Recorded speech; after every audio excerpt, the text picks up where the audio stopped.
The warm tributes that have already been paid to Queen Elizabeth II by honourable and right honourable members today tell their own story about the great respect and deep affection that so many from such diverse and different backgrounds had for her.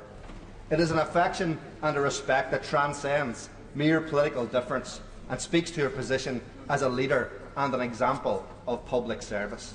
As others have already said, the Queen was one of the most consequential civic figures of the last century.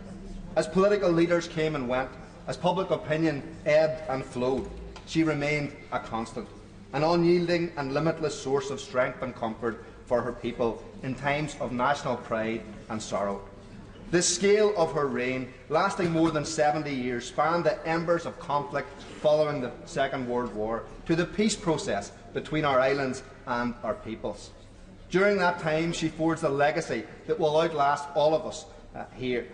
But I hope that lays the foundation for enduring relations between these islands, in spite of the challenges we now face. As leader of the SDLP, I had cause to meet with Queen Elizabeth on a number of occasions. Believe me when I say this, it is difficult to think of two people more divorced from each other in terms of background and aspiration. But in any dealings I had with her, I can only recount a person of great warmth, character and an enduring passion for the interests and needs of people. That, I think, is the reason for the longevity of her support among the British people.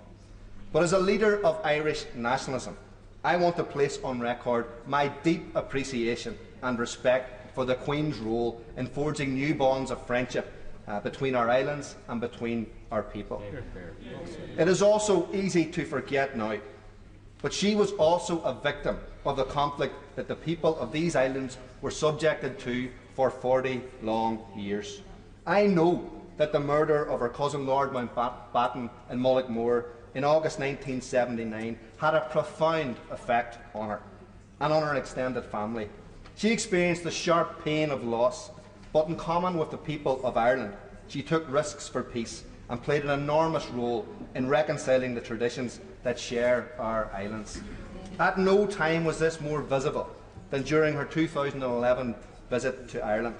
I believe that Queen Elizabeth's visit to the Gardens of Remembrance in Dublin and the way she stretched herself to be an example of a good neighbour to Ireland in those moments contributed in a very significant way to healing the wounds of our past. Those couple of focal, those few words of Irish, Huchtaron agus a Cearja, President and friends, was a symbolic embrace of the Irish people, and it was deeply, deeply appreciated. The blessings of a long life doesn't make the burden of saying goodbye any lighter. My sincerest condolences are with the Queen's immediate family, with right honourable and honourable members here today, and most particularly with those in Northern Ireland for whom she held a cherished place in their lives and in their hearts. I know how difficult it is to lose your hero, but there is comfort in the lasting legacy that she will leave, having helped shape our common history. The story of our peoples is fundamentally and inseparably intertwined. We all live in each other's shadow. I hope that we continue to build on the legacy that Queen Elizabeth II helped forge. May she rest in peace.